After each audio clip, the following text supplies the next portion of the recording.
اس programme کے اخراجات جو اسمر منسٹریز کے دوست اور پارٹنرز ادا کرتے ہیں۔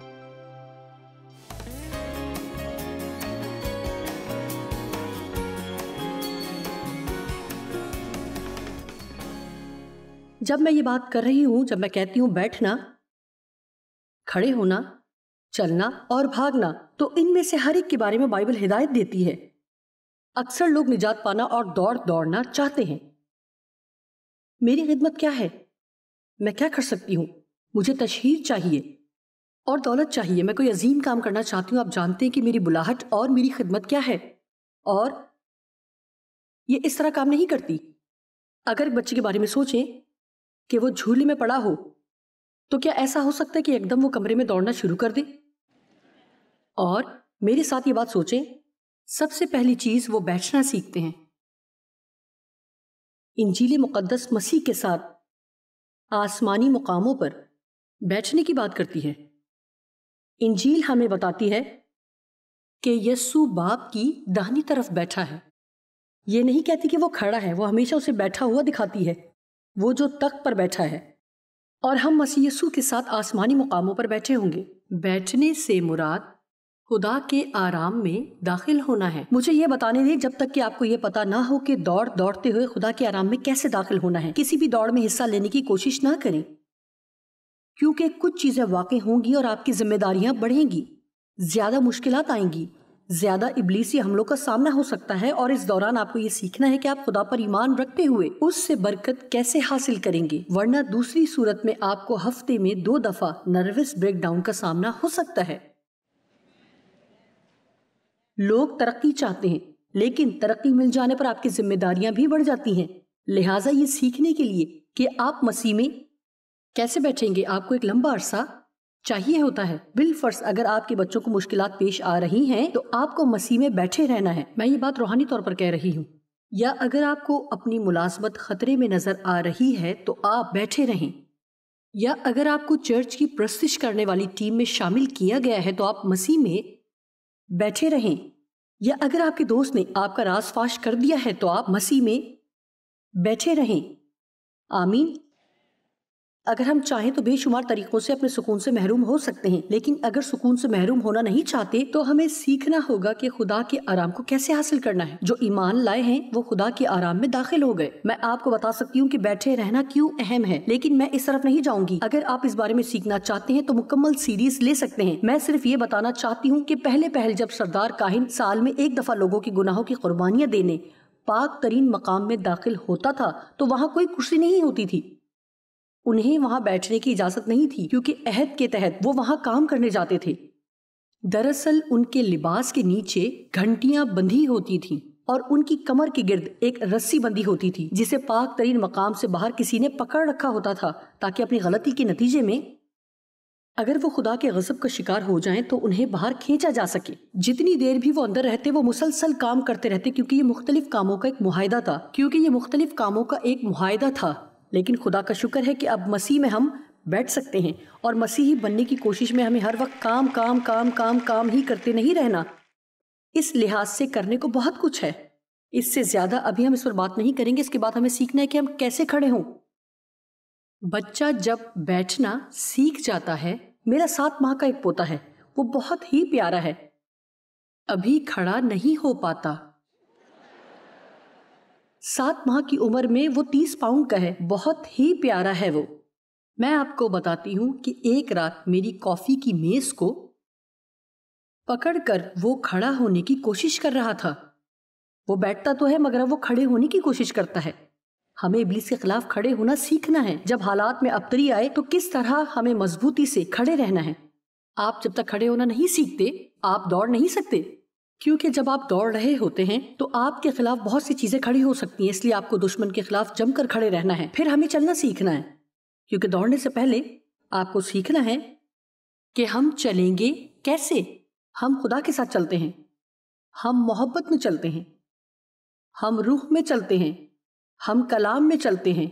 چلنا ایک ارادے کا نام ہے۔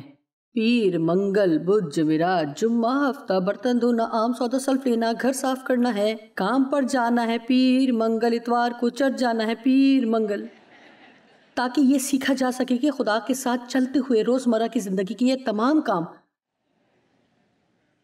کیسے کیے جائیں، اور بالآخر آپ کی دوڑ میں دوڑنے کے لیے خدا آپ کو ہمت دے گا۔ آج ہم دیکھیں گے کہ دوڑ جیتنے کے لیے ہم کیسے دوڑیں، اور نہ صرف یہ کہ کیسے دوڑیں بلکہ اسے ختم کیسے کریں۔ آئیے دیکھتے ہیں عبرانیوں 12واں باب پہلی آیت۔ بس جبکہ گواہوں کا ایک ایسا بڑا بادل ہمیں گھیرے ہوئے ہے جن کے ساتھ سچ کی حقیقی گواہی ہے، یہاں ہمیں کچھ سخت الفاظ ملتے ہیں، تو آؤ ہم بھی ہر ایک بوجھ، ہر غیر ضروری بوجھ اور اس گناہ کو جو ہمیں آسانی سے اور چالاکی سے بھی الجھا لیتا ہے دور کر کے اس دوڑ میں صبر سے دوڑے۔ ہر شخص اپنے مقرر کردہ راستے پر استقامت کے ساتھ دوڑے جو ہمیں درپیش ہے۔ مجھے پتا ہے میری دوڑ کیا ہے۔ ہر دوڑ خدمت کے کسی عہدے کے لیے نہیں ہوتی، تاہم ہم میں سے سب کو کوئی نہ کوئی دوڑ دوڑنا ضرور ہے۔ ہو سکتا ہے کہ آپ کی یہ دوڑ یہ ہو کہ آپ نے 4 حیران کن بچوں کی پرورش کیسے کرنی ہے، میں نہیں جانتی، لیکن ہو سکتا ہے کہ اگلے ہفتے آپ کی دوڑ اپنے گھر اور اپنے گیراج کو صاف کرنا ہو۔ ہم میں سے ہر ایک کو خدا کی طرف سے ذمہ داری سونپی گئی ہے، اور اسے پورا کرنے کے لیے ہمیں سیکھنا ہے کہ ہم اسے یکسوئی سے کیسے کریں گے۔ اور میں آپ کو یہ بھی بتا دوں کہ ابلیس توجہ منتشر کرنے کا ماہر ہے، اور وہ انہیں کہتا ہے کہ میری سنو، اور وہ کام کرنے کو کہتا ہے جو وہ بالکل نہیں کر سکتے۔ آپ نے سنا؟ یعنی جو کام صرف خدا کر سکتا ہے ابلیس آپ سے وہ کروانے کی کوشش کرتا ہے۔ لیکن اس دوران ہمیں اپنی دوڑ جاری رکھنا ہوگی۔ اگر ہم جانتے ہیں کہ بیٹھنا کیسے ہے یا چلنا کس طرح ہے تو ہم اپنی دوڑ جاری رکھ سکتے ہیں۔ یاد رکھیں، آپ فوراً نہیں دوڑ سکتے، پہلے آپ کو بیٹھنا آنا چاہیے، پھر کھڑے ہونا اور چلنا، پھر آپ دوڑ سکیں گے۔ مجھے تعلیمات کا یہ سلسلہ بہت اچھا لگتا ہے کیونکہ ان سے ہمیں پتہ چلتا ہے کہ کوئی بھی بڑا کام کرنے سے پہلے ہمیں چھوٹی چھوٹی چیزوں پر توجہ دینے کی ضرورت ہے۔ پہلی بات یہ کہ ہماری زندگی کی کوئی بنیاد ہونی چاہیے۔ آئیے دیکھتے ہیں پہلا پطرس اس کا 5واں باب اور اس کی 8ویں اور 9ویں آیت۔ یہ بہت متاثر کن ہے کہ داؤد کو تاج پہنانے سے 20 سال قبل بادشاہ بننے کے لیے مسا کیا گیا تھا۔ ان 20 سالوں میں کیا ہوتا رہا؟ کبھی وہ، آئیے ہم دیکھتے ہیں، جاتی جولیت کے ساتھ لڑتا، کبھی وہ ایک ایسے ظالم بادشاہ کا سامنا کر رہا ہوتا جو ہر لمحے اس کی جان کے در پہ ہوتا۔ اسے اپنے دشمنوں کا سامنا کرنا سیکھنا پڑا۔ دوڑ میں آپ کی کامیابی کے صلے میں جو تاج خدا نے آپ کے لیے رکھا ہے، آپ اس وقت تک حاصل نہیں کر سکتے جب تک آپ دشمنوں کو مقابلہ کرنا نہیں سیکھ جاتے۔ آمین۔ جی، پہلا پطرس 5واں باب 8ویں اور 9ویں آیت۔ تم ہوشیار، معتدل مزاج اور نیک اور بیدار رہو۔ تمہارا مخالف ابلیس گرجنے والے شیر ببر کی طرح بھوک سے پاگل ہوتے ہوئے ڈھونڈتا پھرتا ہے کہ کس کو پھاڑ کھائے۔ ہر شخص کہے یہ میرے لیے نہ ہو۔ تم ایمان میں مضبوط ہو کر اس کے حملے کے خلاف غیر متزلزل اور مضبوط رہتے ہوئے اور یہ جان کر اس کا مقابلہ کرو کہ تمہارے بھائی تمام دنیا کے مسیحی جو دنیا میں ہیں ایسے ہیں، ایک جیسے دکھ اٹھا رہے ہیں۔ میں آپ کو بتاؤں کہ آپ اکیلے نہیں ہیں جو مشکلات سے دوچار ہیں۔ اگر کوئی پریشان نظر نہیں آتا تو اس کا یہ مطلب نہیں کہ کوئی پریشان نہیں ہے۔ جوں آپ خدا میں آگے بڑھتے جاتے ہیں تو آپ کی مشکلات کم ہوتی جاتی ہیں۔ در حقیقت جب نیک لوگ مصیبت میں گھرے لوگوں کی مدد کے لیے آئیں گے تو یہ پریشان حال لوگ ان مصیبتوں کو ایسے بھول جائیں گے جیسے وہ کبھی تھی ہی نہیں۔ لیکن ہم ابھی بھی مسیحیت کے بالکل ابتدائی مرحلے میں ہیں۔ جو ہی ہمیں کوئی مسئلہ درپیش آتا ہے سب کچھ رک جاتا ہے۔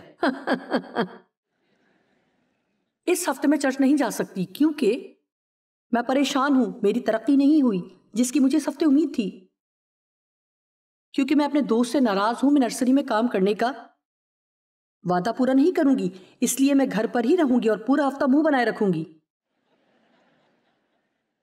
کیونکہ ڈیو فٹ بال دیکھ رہے ہیں اور ان کی توجہ مجھ پر نہیں۔ اس لیے میں آج کے دن لطف اندوز نہیں ہو سکتی۔ اب میں غصے میں بل کھاتی اور دروازے کھڑکیاں بجاتی رہوں گی اور پاگلوں جیسی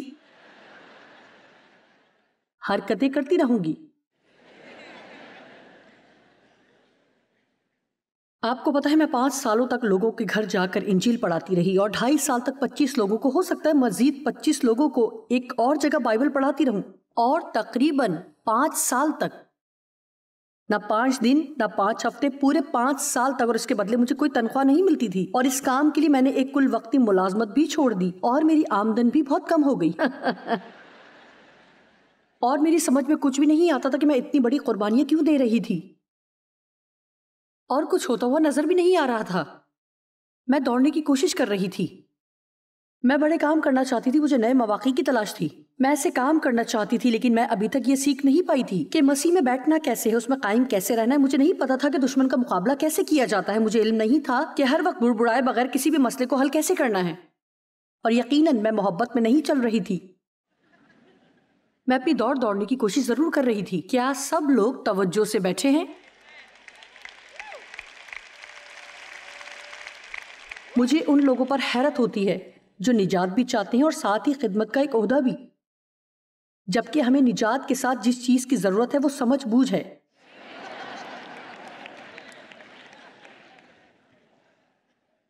اور بدترین عمل جو ہم کر سکتے ہیں یہ کہ کسی نئے تبدیل شدہ مسیحی کو ہم چرچ میں کوئی بڑا عہدہ دے دیتے ہیں تاکہ وہ لوگوں کو تنگ کرتا رہے۔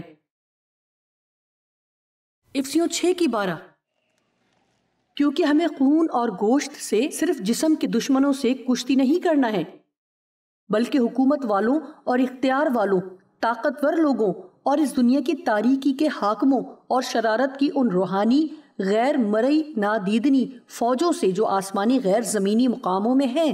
اس واسطے تم خدا کے سب ہتھیار باندھ لو تاکہ خطرے برے دن میں مقابلہ کر سکو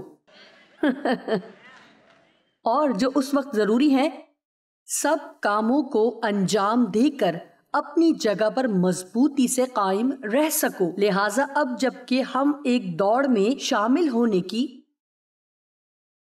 کوشش کر رہے ہیں اور جو کچھ حقیقتاً ہم کر رہے ہیں اس مرحلے تک پہنچنا چاہتے ہیں، اگر آپ سچ جاننا چاہتے ہیں، میں یہ کہہ کر آپ کی حوصلہ شکنی نہیں کرنا چاہتی کہ آپ جس قدر اونچی جگہ پر ہوتے ہیں آپ کو اسی قدر تیز ہواؤں کا سامنا کرنا پڑتا ہے۔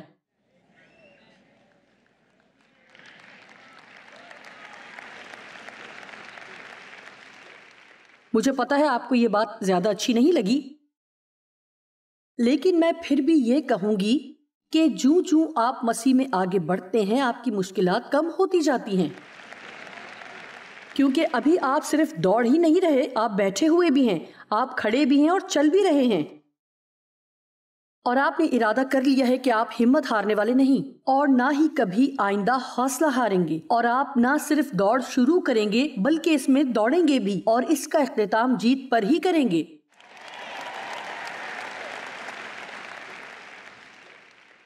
ایک بات جو میں بڑے یقین سے آپ کو بتانا چاہتی ہوں کہ اپنے مسائل کے ہاتھوں خود سے بیزار نہ ہوں۔ آج آپ کے لیے یہ خدا کا پیغام ہے، اپنے مسائل کے ہاتھوں خود سے بیزار نہ ہوں۔ جب آپ کو کوئی مسئلہ درپیش ہو تو گھر بیٹھ کر آپ کو 2 ہفتے تک صرف پریشانی نہیں ہونا۔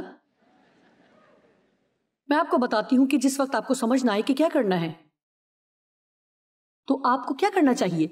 جب آپ کی سمجھ میں نہ آ رہا ہو کہ کیا کرنا چاہیے تو وہ کریں جو آپ کرنا جانتے ہیں۔ یہ اچھے الفاظ ہیں، جو آپ سمجھ نہیں پا رہے ہوں کہ کیا کرنا ہے تو وہ کریں جو آپ کرنا چاہتے ہیں۔ ہم میں سے ہر ایک کو کچھ نہ کچھ کرنا آتا ہے۔ آپ کو صبح اٹھ کر کام پر جانا آتا ہے، آپ کو چرچ جانا آتا ہے، آپ کو دعا کرنی آتی ہے، اپنی بائبل پڑھنی آتی ہے، آپ کو کسی سے اچھا برتاؤ کرنا آتا ہے، اور یہی ہے جو خدا ہم سے کروانا چاہتا ہے، اور یہ ہمیشہ جاری رہنے والی چیز ہے۔ کوئی شخص باہر سے آ کر نہیں کہے گا کہ ایک نئے مسیحی کی حیثیت سے ہمیں یہ کام کر رہے ہیں۔ ہمیں خود ہی مسیح میں رہنا آنا چاہیے، ہمیں دشمن کے خلاف کھڑے ہونا آنا چاہیے، ہمیں خدا میں چلنا آنا چاہیے، اور آخر میں ہمیں اپنی دوڑ میں دوڑنا آنا چاہیے۔ لیکن اگر میں دوڑنے کی کوشش کرتی ہوں اور مجھے نہ بیٹھنا آتا ہے اور نہ ہی مجھے کھڑا ہونا آتا ہے اور نہ ہی مجھے چلنا آتا ہے تو پھر یقیناً میں لوگوں کو فائدہ پہنچانے کی بنسبت ان کے لیے تکلیف کا سبب زیادہ بنوں گی، اور یہی وجہ ہے کہ اکثر اوقات اپنی زندگی کے لیے ہماری رویائیں اس قدر جلدی تکمیل نہیں پاتی جتنی جلدی ہم سوچ رہے ہوتے ہیں، کیونکہ ضروری نہیں کہ جب آپ سوچ رہے ہیں کہ آپ تیار ہیں تو واقعی آپ تیار بھی ہوں۔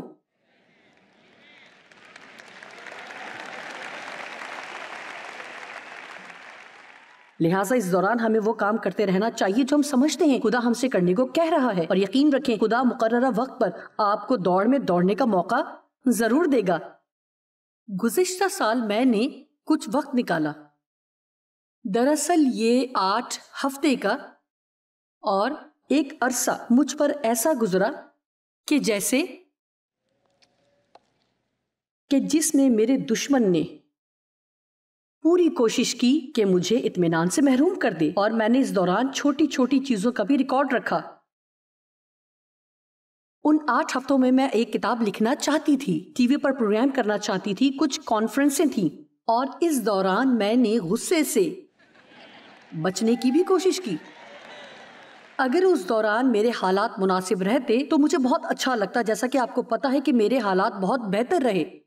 میں نہیں جانتی کہ کل رات آپ یہاں تھے یا نہیں، میں نے انہیں بتایا 12 ہفتے پہلے میں نے کولہے کی مکمل تبدیلی کا آپریشن کروایا، اور یہ خدا کا فضل ہے کہ 3 ماہ بعد اب میں پلپٹ پر کھڑی ہوں۔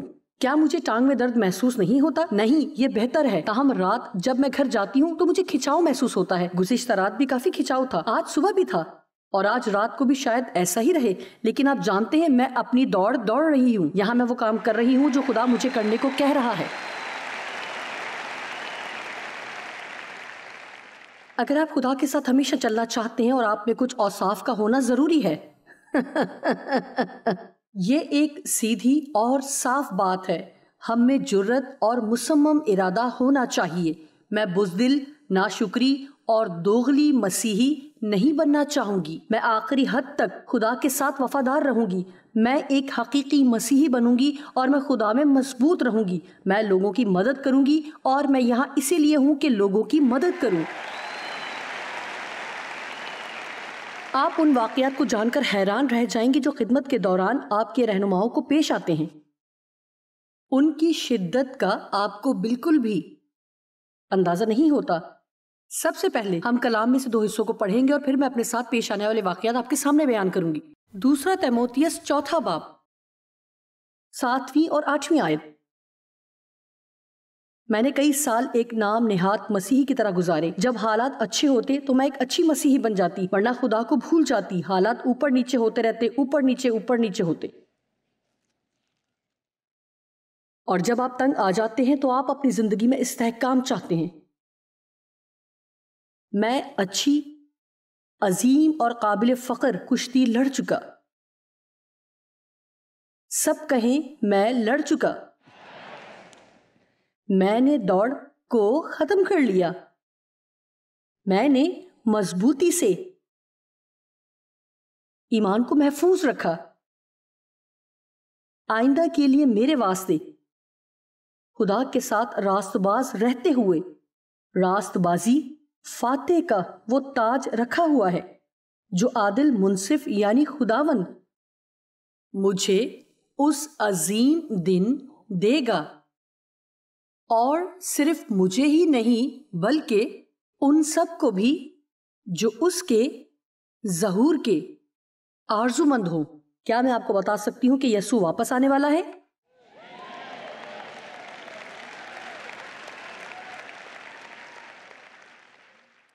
گزرے سال کے اختتام پر میں نے فیصلہ کیا کہ اس چند روزہ دنیاوی زندگی کی بجائے کہ ابدی زندگی کے حوالے سے مزید تعلیمات دینے کی ضرورت ہے۔ کیا آپ کو اندازہ ہے کہ دنیاوی زندگی ابدی زندگی کی نسبت کتنی مختصر ہے؟ ہم ہمیشہ کے لیے زندہ رہیں گے،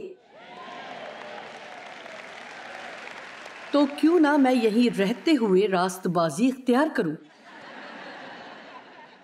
اس زندگی میں میری تمام خواہشات پوری نہ بھی ہوں تو اس سے کیا فرق پڑتا ہے؟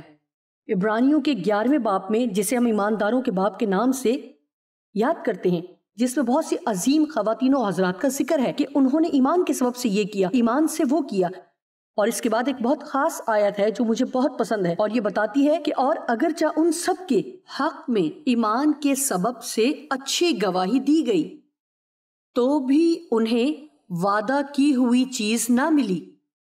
اور وہ سب سے اہم بات یہ نہیں کہ میں جو چاہوں وہ مجھے مل جائے، میں ایمان میں چلتے ہوئے خدا پر بھروسہ کروں اور خدا کے متعلق اچھی باتیں کروں، آپ کو پتا ہے یہ ہماری ذات سے متعلق نہیں۔ اس نے کہا میں اچھی کشتی لڑ چکا اور اب میں اس کے ظہور کا آرزومند ہوں۔ میں نے انجیل میں بہت سی جگہوں پر دیکھا کہ خدا آپ کی رہنمائی کرتا ہے۔ کلام میں بہت سی جگہوں پر حوصلہ افزائی کی گئی کہ یہ کرو کیونکہ خداوند جلد آنے والا ہے، وہ کرو کیونکہ خداوند جلد آنے والا ہے۔ ایک جگہ پولس کہتا ہے بے لوث زندگی گزارو کیونکہ خداوند قریب ہے۔ لہٰذا ہمیں انتظار نہیں کرنا چاہیے کہ کب نرسنگا پھونکا جائے گا اور تب ہم تیاری کریں گے۔ ہمیں تیار رہنا چاہیے اور ہر روز ہمیں پورے دل سے اپنے خداوند کا منتظر رہنا چاہیے۔ لہٰذا 22ویں آیت کے شروع میں پولس کہتا ہے اور اب دیکھو میں روح القدس میں خود اپنی روح کی قائلیت کے تحت بندھا ہوا یروشلم کو جاتا ہوں اور نہ معلوم مجھ پر کیا گزرے سوائے اس کے کہ روح القدس ہر شہر میں گواہی دے دے کر مجھ سے کہتا ہے کہ قید اور مصیبتیں تیرے لیے تیار ہیں۔ مجھے یہ کہنا اچھا نہیں لگ رہا، لیکن کیا آج ہم میں اس طرح کے اتنے سچے مسیحی موجود ہیں جو یہ کہیں کہ مجھے نہیں پرواہ کہ میرے ساتھ کیا ہوگا، خدا نے مجھے جانے کو کہا تو میں ضرور جاؤں گا۔ دیکھیں مجھے لگتا ہے کہ ہمیں ایمان میں مزید مضبوط اور تیار رہنے کی ضرورت ہے کہ ہم نے اپنی دوڑ مکمل کرنی ہے اور اسے ادھورا نہیں چھوڑنا۔ اس نے کہا میں روح میں بندھا ہوا ہوں کہ یہ کام کروں اور کوئی بھی مجھے پیچھے نہیں ہٹا سکتا ہے۔ مجھے 24ویں آیت بہت پسند ہے، لیکن میں اپنی جان کو عزیز نہیں سمجھتا کہ اس کی کچھ قدر کروں بمقابلہ اس کے کہ اپنا دور اور وہ خدمت جو خداوند یسوع سے پائی ہے پوری کروں، یعنی خدا کے فضل کی خوشخبری، انجیل کی گواہی دوں۔ اور اب دیکھو میں جانتا ہوں کہ تم سب جن کے درمیان میں بادشاہی کی منادی کرتا پھرا میرا منہ پھر نہ دیکھو گے۔ پولس کو پتا تھا کہ وہ مرنے والا ہے، پھر بھی اس نے کہا میں نے اپنی دوڑ مکمل کرنی ہے، میں اپنی آخری سانس تک وہ کرتا رہوں گا جو مجھے کرنا ضرور ہے۔ خدا نہیں چاہتا کہ چھوٹی چھوٹی چیزیں ہمیں ہر وقت پریشان کیے رکھیں۔ در حقیقت پولس نے کافی دلچسپ باتیں کی۔ اس نے پہلا کرنتھیوں اس کے 7ویں باب میں بتایا کہ اگر آپ شادی شدہ ہیں تو یہ اچھا ہے، لیکن اگر آپ غیر شادی شدہ ہیں تو شادی کی کوشش نہ کریں، کیونکہ اگر آپ ایسا کریں گے تو آپ کو ان مسائل کا سامنا کرنا پڑ سکتا ہے جن سے غیر شادی شدہ ہوتے ہوئے بچ سکتے تھے۔ واقعی بہت مزاحیہ ہے۔ میں اس موضوع پر ابھی بات نہیں کرنا چاہتی کیونکہ مجھے کچھ اور موضوعات کو دیکھنا ہے، لیکن ایسے ہی لگتا ہے جیسے پولس نے کہا کہ اس پہ کچھ غلط نہیں۔ سمجھنے کی کوشش کریں کہ جب آپ ایک بیوی یا شوہر بنتے پھر آپ کو ایسے مسائل کا سامنا ہو سکتا ہے جن سے آپ بچ سکتے تھے۔ اور پولس کا مزاج ایسا تھا کہ جیسے خداوند بس ابھی آیا کہ ابھی آیا، جیسے اس کا خیال ہو کہ مسیح 2 دن بعد آ ہی جائے گا۔ اگر وہ اس وقت ایسا محسوس کرتا تھا تو آج ہمارا رویہ کیسا ہونا چاہیے؟ مجھے نہیں پتا کہ مسیح کب آنے والا ہے، لیکن یہ مجھے پتا ہے کہ ان وقتوں کی نسبت آج وہ جلد آنے والا ہے۔ یہ علم ہے کہ ہر گزرتے دن کے ساتھ اس کی آمد قریب ہوتی جا رہی ہے۔ جتنا ہمارا یہاں بیٹھنا یقینی ہے، اسی قدر یہ بات بھی یقینی ہے کہ نرسنگا پھونکا جانے والا ہے اور وہ مشرقی آسمان سے اترنے کو ہے، مردے قبروں سے نکلنے کو ہیں، اور ہم فضا میں بلند ہو کر اس کا استقبال کریں گے۔ ہاللویا! اور تب آپ کو خوشی ہوگی کہ آپ نے دوڑ ادھوری نہیں چھوڑی۔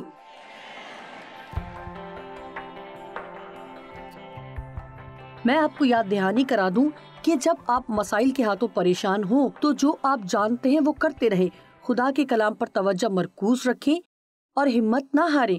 عبرانیوں 12ویں باب کی آیت نمبر 1 اور 2 زبردست کلام ہے، اور یسوع جو ہمارے ایمان کا بانی اور کامل کرنے والا ہے، ہمیں اس پر نگاہ مرکوز رکھنی اور صبر سے دوڑنا ہے۔